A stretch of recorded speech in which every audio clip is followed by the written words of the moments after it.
Et si votre épouse se réincarnait en aspirateur? C'est le point de départ quelque peu original du film dont on va parler aujourd'hui et qui sort la semaine prochaine au cinéma.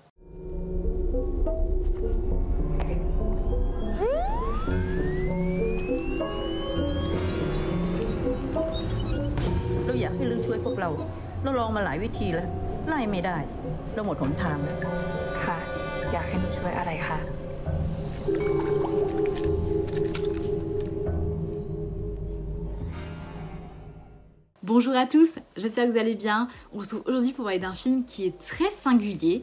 Il s'agit du premier film de Ratchapum Boonboonchachok, intitulé Fantôme utile. C'est un film qui va sortir là incessamment sous peu, le 27 août en France. Il dure 2h10 et c'est un film qu'on a pu découvrir à la Semaine de la Critique au Festival de Cannes où il a remporté le Grand Prix.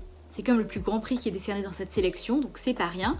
Et c'est un petit exploit en soi parce qu'en plus c'était la première fois qu'un film thaïlandais était présenté dans cette sélection au Festival de Cannes. Donc voilà, rien que ça, avant même sa sortie, ça fait que Fantôme utile est déjà un petit phénomène et vous allez voir, on parle quand même d'un sacré film. Fantôme utile, de quoi ça parle? Eh bien c'est l'histoire de March qui est en deuil puisque sa femme Nat est récemment décédée suite à une infection liée à la pollution à la poussière. Sauf que March va découvrir que sa compagne s'est réincarnée dans un aspirateur. Le souci, c'est que lui a bien envie de reprendre cette relation, qu'il ne voit pas l'aspirateur, mais il voit sa compagne, en quelque sorte. Donc ça ne le dérange pas de caresser l'aspirateur, d'embrasser l'aspirateur. Cette relation a été déjà vue d'un mauvais œil par la famille de March, alors que Nat était encore en vie. Alors maintenant qu'elle est un aspirateur, c'est quand même très compliqué. D'autant que cette même famille détient une usine qui est elle aussi hantée par un ancien employé décédé qui s'est également réincarné en appareil électrique. Mais bon, Nat, elle veut pas s'arrêter là. Nat, même sous sa forme d'aspirateur, elle veut montrer son amour, elle veut montrer qu'elle mérite sa place dans cette famille et elle va décider d'être un fantôme utile en proposant ses services afin de faire le ménage parmi les amérantes présentes dans l'usine.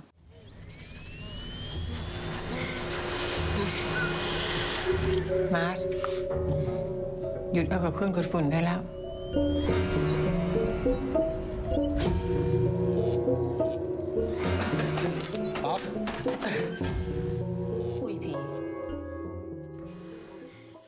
Bon, vous le voyez, il y a comme une bonne dose d'absurde qui imprègne le récit.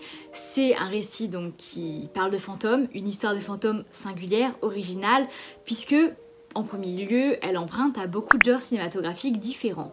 D'ailleurs, c'est un film qu'on pourrait même diviser en deux parties. La première moitié où March tente de vivre son amour avec cet aspirateur, lui, il voit Nat à la place de l'aspirateur. Il voit pas du tout l'appareil électroménager, donc ça le gêne pas d'embrasser l'aspirateur, de caresser l'aspirateur, parce qu'il est persuadé de toucher son épouse décédée. Mais bon, pour les autres, il le voit en train de fricoter avec un aspirateur, quoi. Donc ouais, c'est toute une partie qui relève de la comédie romantique. Sauf que Nat, elle n'est pas le seul fantôme, je vous l'ai dit. Il y a d'autres amérantes qui existent, qui veulent s'en prendre à ceux qui leur ont fait du mal, et donc c'est à ce moment-là que le récit bascule plutôt dans un film de vengeance. C'est cette deuxième partie donc du film qui non seulement relève de la vengeance, mais qui en plus bascule vers la politique. Vous allez voir, on va en parler un peu plus tard. En sachant qu'en parallèle, on a aussi toute une dimension queer dans le film, avec voilà, le frère de March qui est dans une relation homosexuelle, avec un enfant notamment. En parallèle, on a aussi voilà, une romance, presque comédie romantique aussi, également homosexuelle. Bref, c'est assez fabuleux aussi. Ce sont ces variations de ton en fait qui font que l'on ne s'ennuie jamais. C'est un récit qui aurait pu s'épuiser, je veux dire, on parle littéralement d'un homme qui fricote avec sa femme transformée en aspirateur. Le film aurait pu durer en longueur pour pas grand chose, mais c'est pas le cas parce que Ratchapum Boonboonchachok, il se renouvelle constamment, il renouvelle constamment son récit, ce qui fait que ça tient sur la durée de 2h10. Je vous le disais, on a plein de genres cinématographiques différents, mais on a aussi une forme qui est particulière puisque c'est une forme qui s'inspire, enfin qui est un conte, c'est même pas de l'inspiration à ce stade. Fantôme utile, c'est un véritable conte occidental. Rappelons-le, un conte c'est quoi? Un conte c'est une histoire qui porte une morale accompagnée d'éléments fantastiques convenus. Alors quand je dis convenus, c'est dans le sens où c'est normal que ces éléments fantastiques existent. Vous prenez un conte, personne ne s'étonne de voir une pomme empoisonnée, une pantoufle de verre, une lampe magique, ou bien encore une rose enchantée. Oui, bon, vous voyez, j'ai cité que des films Disney, mais vous comprenez l'idée. Dans un conte, les éléments fantastiques sont monnaie courante et personne ne s'en étonne. Et ben, dans Fantôme utile, c'est la même chose. Ces fantômes-là, ils existent et c'est normal. L'aspect fantastique, il est vraiment banalisé. Certes, il y a peut-être une surprise à la première apparition de ces fantômes, mais en fait, personne ne semble vraiment étonné que des fantômes se réincarnent en appareil électroménager, quoi. Vraiment. Et c'est sympa parce que ça nous permet d'éviter la phase du déni qui arrive souvent dans les films de fantômes. Ce moment où vous savez... les gens voient le fantôme apparaître ou les premiers signes du fantôme se manifestent et les gens se questionnent, doutent de la véracité de ce qui leur arrive. C'est parfois long, c'est un processus qui peut traîner dans les films et là Ratchapum Boom Boom Shashok qui peut vraiment dérouler directement son intrigue sans passer par cette étape un peu fastidieuse. Et puis je vous le disais, une autre caractéristique principale des contes, eh bien c'est le fait que les contes ont une morale et ici Phantom Eating a une morale assez criarde, comme dans les contes pour enfants, puisque ces histoires sont vraiment à destination des plus jeunes, eh bien il faut appuyer le message pour qu'il soit compris au mieux, qu'il soit compris par tous, y compris par des enfants qui ont un niveau de compréhension vraiment minimum. Et bien là ici c'est pareil. Dans Phantom Utile, l'idée c'est d'appuyer le message du récit pour que tout le monde le comprenne, quitte à passer par quelque chose de très littéral. C'est un film sur le deuil, sur le fait de passer à autre chose. Et en fait, tout le monde pousse March à aller de l'avant, vous voyez. Alors, ils font tout pour lui faire oublier Nat, quitte à lui faire une séance d'électrochoc, vous voyez, pour que vraiment il puisse passer à autre chose. Sauf qu'ici, oublier, passer à autre chose, ça signifie la disparition littérale du fantôme. Si March oublie ses souvenirs avec Nat, eh bien, elle va disparaître. Tout simplement. Et donc ce film, c'est comment jongler entre accepter la mort de Nat, la mort de son épouse, sans pour autant faire comme si elle n'avait jamais existé, sans pour autant oublier tous les souvenirs qu'il a eu avec elle. C'est une allégorie du deuil, c'est l'idée de matérialiser un processus émotionnel qui est à la base très abstrait, vous voyez. Donc voilà, comme dans les contes, manifester de façon littérale quelque chose d'assez abstrait.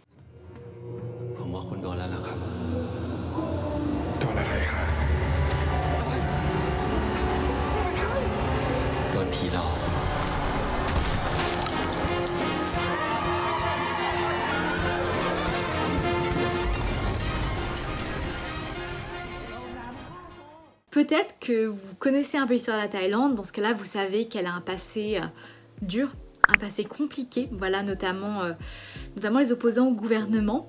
Et en fait ce film, il parle de deuil, mais il parle aussi du devoir de mémoire. Je vous l'ai dit, il faut pas oublier. Et il faut pas non plus oublier ceux qui sont battus pour le pays. Il y a Nat, oui, qui est au centre du récit, je veux dire, mais l'histoire intime, l'histoire de March et Nat, elle se mène à une histoire plus grande qui est l'histoire de la Thaïlande. C'est l'histoire de Nat, mais c'est aussi l'histoire de tout un tas d'autres fantômes qui reviennent hanter les vivants. En fait, pour Ratchapum Boom Boom Shashok, il l'a évoqué en interview, la Thaïlande c'est une terre de fantômes parce qu'il y a beaucoup de meurtres qui ont été non élucidés et des disparitions dont on n'a jamais réellement retrouvé le corps. Et en fait, c'est aussi là que le récit prend la fameuse dimension politique que je vous évoquais un peu plus tôt, puisque ces fantômes ils viennent régler des comptes avec le régime qui les a tués, le régime politique en l'occurrence.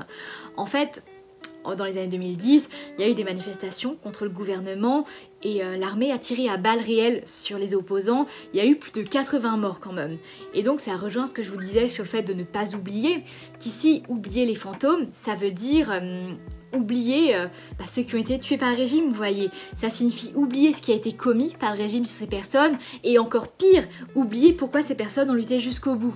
Et c'est vrai que là-dedans, moi j'ai vraiment vu une référence directe, voilà, un lien direct avec le cinéma de Apichatpong Weerasethakul, un autre réalisateur thaïlandais qui lui aussi met beaucoup en avant la mémoire de la Thaïlande, voilà, le passé meurtri de la Thaïlande, notamment dans son film Cemetery of Splendor, où il est question de fantômes aussi, voilà. Alors, c'est vrai que le rapprochement est assez simple parce que en soi ce sont juste deux réalisateurs thaïlandais qui parlent de leur pays, mais il y a quand même cette idée-là vraiment de critiquer le régime.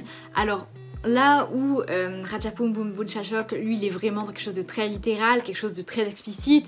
Apichatpong Weerasethakul, dans Cemetery of Splendor par exemple, c'est beaucoup plus subtil, voilà, beaucoup plus métaphorique, puisque, petit aparté sur le film qui vaut vraiment le détour, on y suit des soldats qui sont plongés dans un étrange sommeil, voilà, un sommeil mystérieux et collectif.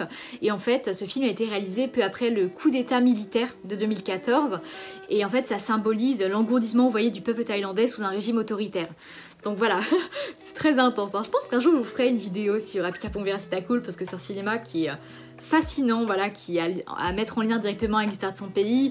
Et Le premier film de Ratchapung Mundchachok s'inscrit vraiment dans cette lignée-là de critiquer finalement un régime par le biais du médium cinématographique, et on sent que la relève du cinéma thaïlandais est vraiment assurée avec ce nouveau réalisateur émergent.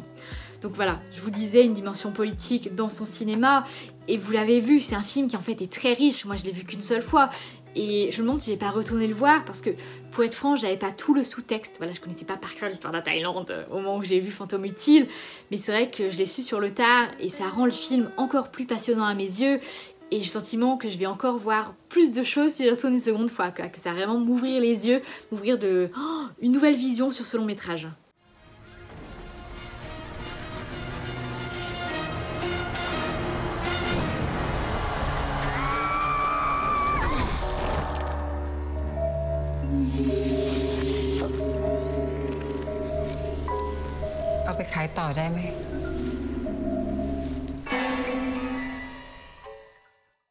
Et comme on est sur la vision, on va terminer en parlant de l'image, évidemment, qui est absolument somptueuse, à commencer par la façon de construire les plans, vous voyez, notamment les apparitions de Nat, qui sont, vertigineuses. Voilà, vous la voyez, mais il y a un tel charisme, une telle... En fait, c'est des images qui vous prennent aux tripes, quoi. Quand Nat apparaît, c'est somptueux. Elle est là avec sa posture droite, son visage impassible, son costume bouffant aussi, vous voyez, notamment au niveau des épaules, dans les teintes bleutées. Certains ont comparé ces apparitions aux apparitions de Kim Novak dans Vertigo, et c'est vrai que l'effet est vraiment saisissant.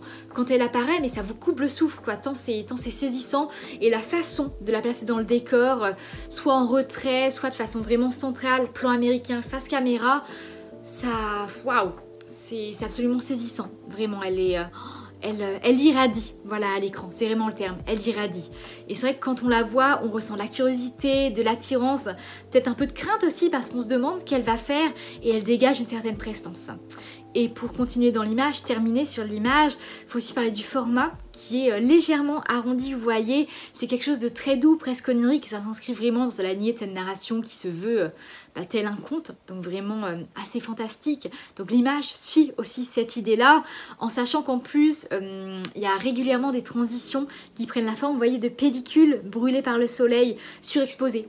Voilà, c'est le terme. Ces pellicules, elles sont surexposées, c'est une image qui se consume, qui disparaît, comme les fantômes de ce film. Fantôme Utile, c'est un film qui est tellement dense. J'avais mon petit carnet sur mes genoux pendant la séance, j'ai le sentiment d'être passée à côté de tellement de choses. J'ai l'impression d'avoir tellement de choses encore à vous dire, et je suis sûre que si je revois une seconde fois, ça va encore enrichir mon analyse du long métrage. C'est un sacré morceau, vraiment, et j'espère que si vous êtes intrigués, vous irez le voir en salle. Parce qu'encore une fois, il faut soutenir ce genre de proposition, et j'espère que l'élan que Ratchapung Mundchachok a eu à Cannes, j'espère que ça va se poursuivre avec la sortie du film et que ça va le pousser très très loin. Parce qu'il le mérite et que ça promet une très très belle carrière. En tout cas, j'espère que cette vidéo vous a plu. N'hésitez pas à me dire si vous allez le voir, on en parlera avec grand plaisir ensemble. Et sur ce, je vous dis à la prochaine.